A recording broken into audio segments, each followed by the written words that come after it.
باشوور و ڕۆژاوای کوردستان و ئەو ناوچانەی تر لە جیهان کورد لە دۆخێکی هەستیاردایە لە ئێستادا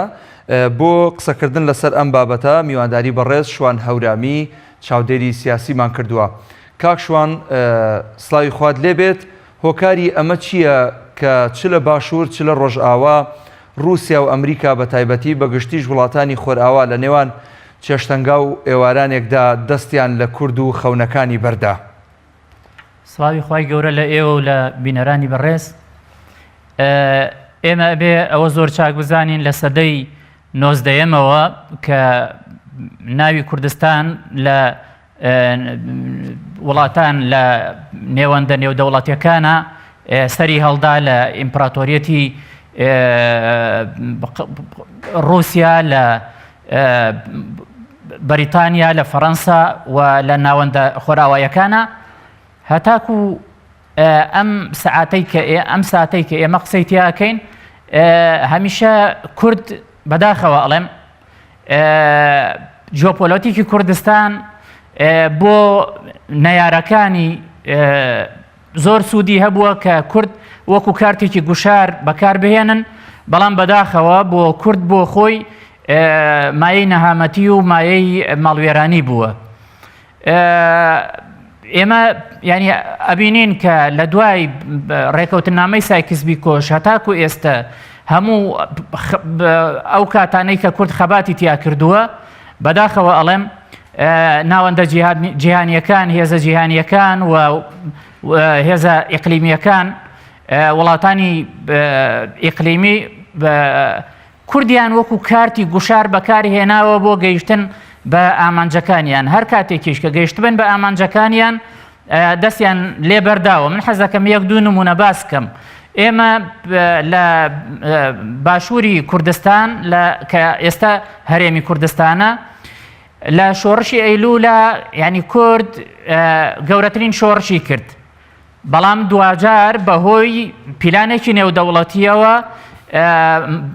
بابەتەکەی بە نەهامەتی ڕێکەوتنامەی 1975 جەزائیر کۆتایی هات. دوای ئەمە لە کۆنگرێسی ئەمریکا لیژنەیەک دروستکرا بە ناوی لیژنەی پایک. ئەم لیژنەیە دوایی راپۆرتێکی بەرز کردەوە، راپۆرتێکی نهێنی، بەڵام دزەی کرد بۆ میدیای ئەمریکی. لە راپۆرتەکە بە کورتی ئەڵێ ئێمە و دەستگای هەواڵگری ئەمریکا CIA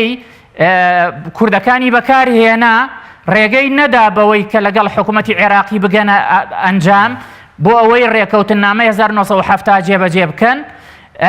کوردەکان بەکارهێنران بۆ ئەوەی کە هاوپەیمانەکەمان کە مەبەستی شای ئێرانە بە ئاواتەکانی بگات و ئیمتیازەکانی لە حکوومەتی عێراق وەرگرێ، و دوای ئەوەی ئەمە کوردەکانمان ڕەها کرد. کوردەکانمان ینی ڕوبەڕووی نەهامەتی و قڕکردن کردەوە بە دەستی حکوومەتی بەعسی عێراق. بەڵام کاکشوان ببورە بۆ ئەبێ ئێمە لە باسی نسکۆ و لە باسی کۆمەڵێک دۆڕان لە ساحەی سیاسی بڵین کورد، بۆ نەڵین هێزێک لە ناو کورد بووە بە هۆکاری ئەم شکستانەی کە ڕوبەڕوومان ئەبێتەوە. بە نمونە جەنابەت باسی 1975 کرد، و لەگەڵ 2017 پێدوانیە هەر تاکە هێزێک هەیە لە گۆڕەپانی سیاسی هەرێمی کوردستان بووە بە هۆکاری ئەم شکستانەی کە ڕوبەڕوومان ئەبنەوە؟ کە منەڵێم کورد ینی مەبەستم ئەوەیە کە ئەوەی کە دەسەڵاتی بەدەستە لە ناو کووردا ئەژینا خۆ دیارە ئەو قسەی جەنابتە کە هەموو کورد ینی بەشدار نییە لە نەخشاندنی ئەو نەکسانە کە بەسەر کووردا هاتووە. بالفعل ئێمە لە 2017 پێش ڕیفراندۆم بارودۆخی کورد زۆر باش بوو، تەنانەت ویلایەتە یەکگرتووەکانی ئەمریکا هەموو ئەو دۆستانەی کە لە شەڕی داعشە بووبوونە دۆستی، ینی وەکڵێ ئەگەر بڵین کاتی کورد، داوای ئەویان نەکرد کە کورد لە ئەم ڕیفراندۆمە نەکا، کاتی نییە. و تەنانەت وەزیری دەرەوەی ئەمریکاش نامەی ناردبوو کە ئەگەر ئێوە ساڵێک ئەم باسی ئەم ڕێفراندۆمە دواب بخەنێ، ئێمە ئامادەین گفتوگۆتان نێوەندگیری بکەین لە نێوان ئێوە و بەغدا بە سەرپەرشتی ئێمە بتان گەێنینە سیغەیەک، بتان گەێنینە ئەنجامێک کە دواتر ینی بە ڕیفراندۆمیش کۆتایی پێبێت بەڵام بەداخەوە وەکەوەی کە جەنابت ئاماژەت پێدا هێزێک لە ناو میلەتی ئێمە وەکو خۆی ئاماژەی پێدا پێشتر سواری سەری خۆی بوو و ئەو نەکسەی بەسەرهێنان کە هێنای لە هەمان کاتدا جگە لەو هێزە هەندێک هێزی بچووک هەن لەپاڵ ئەو هێزە گەورەیە کە لە ئێستادا لە کوردستانە تا ئەم سات و کاتەش شانازی بەو بارودۆخەی پێش 25 ئەیلول و دوای ڕیفراندۆمی ژەکەن واتە پێش ڕیفراندۆم و دوای ڕیفراندۆمیش تا ئێستاوان ئەڵێن ئێمە ڕاستین و ئێمە لەسەر حەق بووین و فعلا ڕیفراندۆم کارێکی باش بۆ هەندێکیان ئەڵێن ئەگەر ڕیفراندۆم ئەنجام بدرێتەوە دیسان دەنگی بە بەڵێ پێدەین ئەم لە خۆبایی بوو نەبوو و پێشتر کوردستان وەکو ترمیناڵێکی لێ هاتبوو هەموو وەفدێک ڕۆژانە 2 جار 3 جار سەردانی تەواوی لایەنەکانی کوردستانی کرد بەڵام ئێستا هیچ هێزێکی دەرەکی و بیانی ئامادە نییە بێتە کوردستان ئەمە بۆ چێگەڕێتەوە ئەزانی چۆنە با ئێمەوە زۆر چاک بزانین ئەوە یەکێکە لە نیشانەی هێزە دیکتاتۆرەکان بۆ نمونە پێشتر سەدام حوسێن شەڕی کوێیتی دۆڕاند بەڵام لە هەموو وتارەکانیە لە میدیای سەر بە حکوومەتی عێراقیە هەمیشە ئەیانوتی ئێمە سەرکەوتین بەسەر 33 دەوڵەتی جیهانە 33 دەوڵەتی جیهان ئەیانەویست حکوومەتی شۆڕژ لە عێراق لە بەغدا بڕوخێنن ئێمە سەرکەوتین بەسەریانە یعنی ئەوە سروشتی ئینسانی دیکتاتۆر و هێزی دیکتاتۆرە کە شکستەکانیش هەر ینی بەسەرکەوتن نەزانێ دەنا هەموو کەسێک کەزانێ هەموو عاقڵێک کەزانێ کە پێش ڕیفراندۆم و دوای ڕیفراندۆم یعنی قۆناغێکی زۆر جیاواز دروست بووە بۆ هەرێمی کوردستان هەرێمی کوردستان هەموو هێزە جیهانیەکان ڕێزیان لێگرت و ئاهاتن سەردانیان نەکرد و ئامادە بوون کە نێوەندگیری لە نێوان هەولێر و بەغدایە بکەن بەس بەو مەرجەی کە کورد سربەخۆیی و خۆسەرانە ینی ڕیفراندۆم نەکات کە بەداخەوە ینی شتەکە زۆر سەیریش بوو ئەو هێزەی کە ئێویست ئەم ڕیفراندۆمە بکە ئەبوو بزانێ کە هەر ڕیفراندۆمێک کۆمەڵگەی نێودەوڵەتی سەرپەرشتی نەکات ئەگەر یعنی لە سەدیش دەنگ بهێنێ تەنانەت حکوومەتی عێراقیشی ئیعترافی بکردایە بە ئەنجامی ڕیفراندۆم لە لای نەتەوە یەکگرتووەکان ئیعترافی پێ نەکرایە ئەو ڕیفراندۆمە نەبوویە هۆی ئەوەی کە کورد سەربەخۆیی وەربگرێ بەڵام بەداخەوە ینی ئەو هێزە ینی بەو شێوەیە ڕەفتاری کرد و هەرێمی کوردستانی بەو ئاکامە گەیاندووە کە ئێستا سواڵی دیبلۆماسیەکە بۆ ئەوەی کە بەڵکو و هێزێکی خۆرئاوایی یەکێتی ئەوروپا بێ یا ویلایەتە یەکگرتووەکانی ئەمریکا بێت سەرپەرشتی ئەوە بکات کە هەولێر و بەغدا لەگەڵ یەکا کۆ بکاتەوە بیان گەینێتە ئەنجام زۆر باشە سەبارەت بە ڕۆژئاوا کاکشوان کورد بۆ تا ئێستا حاڵی نەبووە لەوەی کە ئەم هێزە زلهێزانەی دەرەوە وەکو رووسیا و ئەمریکا هەمیشە کوردیان بە مەبەست بەکارهێناوە بۆ نمونە بۆ شەڕی داعش بۆ نمونە بۆ ئێستا کە شەڕێک هەیە لە ڕۆژئاوا دژی تورکیا بۆ کورد لەوە حاڵی نەبووە کە ئەم زلهێزانە هەمیشە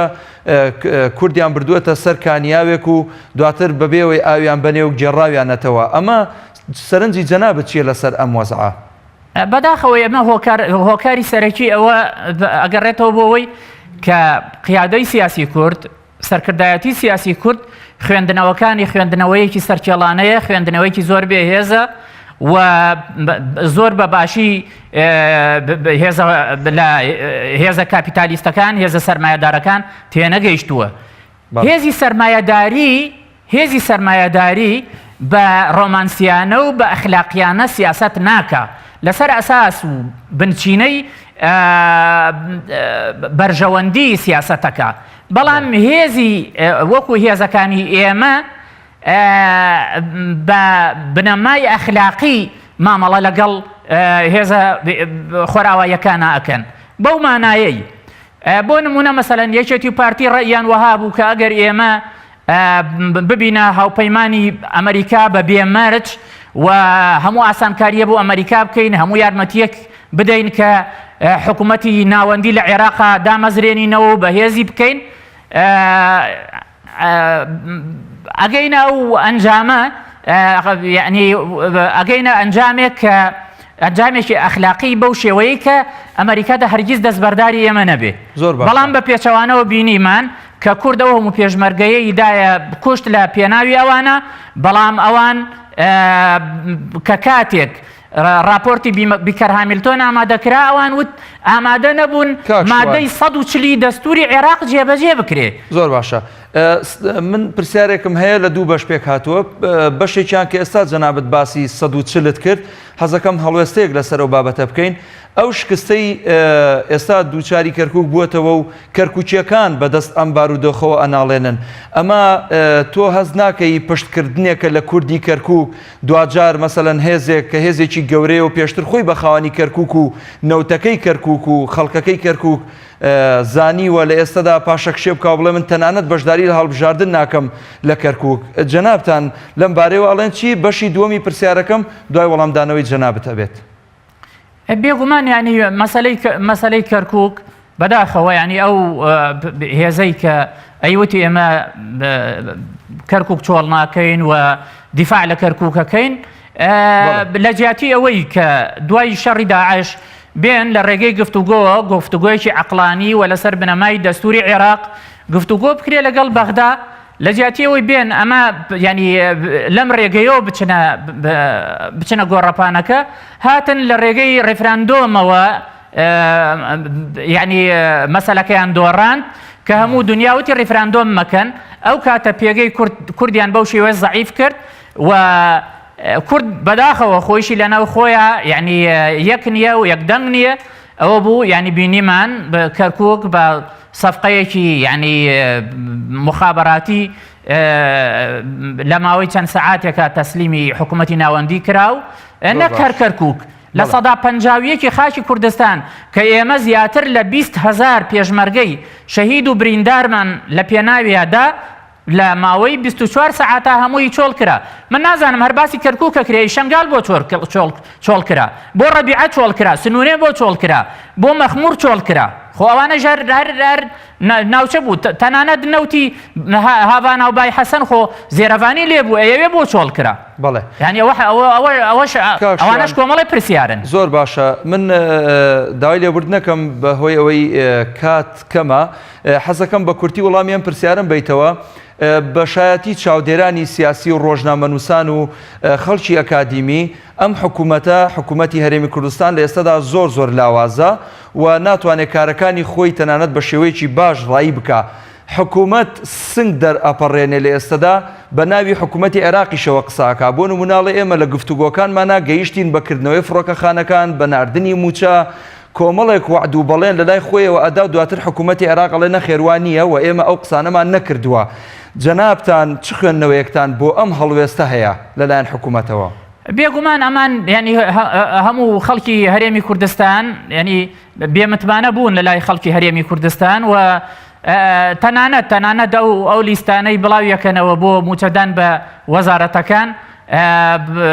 لیستە بڵاوەکەنەوە ئەم هەفتەیە سەیرەکەی هەفتەی داهاتوو